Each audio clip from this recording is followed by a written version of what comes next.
kas yra, kodėl tu manęs neišlaisvini. Bet aš vieno dalyko niekada nebijojau. Aš niekada nebijojau šlovinti Dievą. Nes man Dievas davė balsą ir tai man yra dovana šlovinti Dievą. Man jis suteikė tą balsą. Ir gyvenimas bėgo, ir aš ieškojau, ir aš šlovinu Dievą, bažnyčią einu, bet kažko tai trūksta Dieve man.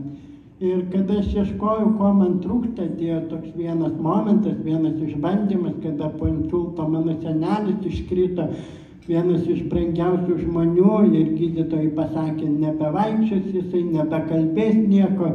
Ir aš eidavau bažnyčią ir aš kovodavau su Dievu, aš nesutikau su tuo, kas yra. Aš klausiau Dievas, kas yra, aš nesutinku su tuo. Bet mano krikšto mama pakvietė į Trakus pasisvečiuoti ir aš išėjau pasivaikščioti, užėjau bažnyčią, tenai kažkokios vestuvės buvo, žmonės laimingi, o man liūdna.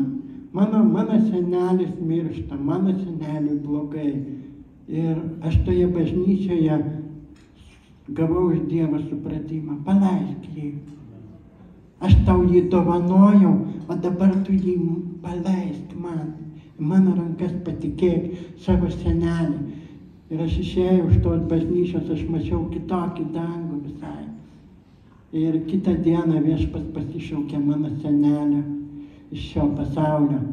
Praėjo keli mėnesiai, vieną dieną mama skambina, sako, teik man tai veikliųjų banketą, Panevėžy šešlovinimai, šeliūdį.